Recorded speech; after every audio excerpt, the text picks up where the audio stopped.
जो हिंदी मीडियम के स्टूडेंट है, ठीक है? अब हमें समझ नहीं आता कि एनसीईआरटी को कौन डिज़ाइन कर रहा है। जो हिंदी मीडियम का बच्चा है ना, उसके पास तो ये चीज़ें लिखी नहीं है। Anything less than a complete structure of cell की जगह लिखा ही नहीं है उनके पास। उनके पास इतनी सारी लाइनों के लिए सिर्फ़ एक चीज़ लिखा है हिंदी में, सेल को कोशिका बोलते हैं, उसने लिख रखा है एनसीईआरटी में कोशिका।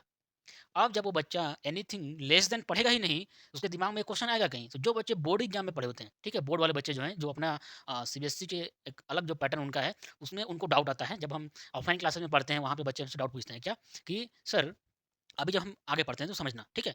कि फ्री लिविंग एक्जिस्टेंस की बात क्या है? तो अभी हम बात कर रहे हैं क्या कि कंप्लीट सेल किसके पास होता है और कैसा नहीं किसके पास नहीं होता है, ठीक है? तो कंप्लीट सेल का डेफिनिशन क्या है, ठीक है?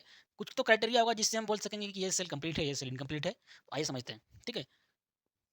लिखेंगे आप यहाँ पे मिनिमम क्राइटेरिया, ठीक है? मिनिमम क्राइटेरिया क्या है? किसी भी सेल के कंप्लीट होने की या ना होने की। द फर्स्ट वन इज़ अगर कोई सेल कंप्लीट कहेंगे तो उसके पास होना चाहिए एक आउटर कवरिंग जो कि उसे प्रोटेक्ट करती है, that is the cell membrane. आ रही बात समझ में? Cell membrane and second one is the cytoplasm. अभी हमने बात किया था साइटोप्लाज्म के एनसीईआरटी ने क्या लिख रखा है? हमने अभी बोला याद करो। It is the main arena cytoplasm क्या है? Main arena of cellular activity, ठीक है?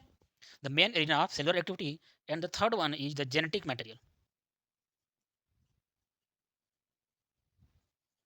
टू कंट्रोल क्या करता है genetic material? To control the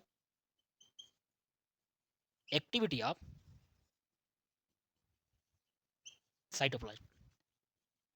अरे साइटोप्लाज्म में तो सभी सेल ऑर्गेनेल हैं, ठीक है? तो उसको कौन मेंटेन करता है? सारी एक्टिविटी को कौन? Genetic material that is the DNA या आरएनए।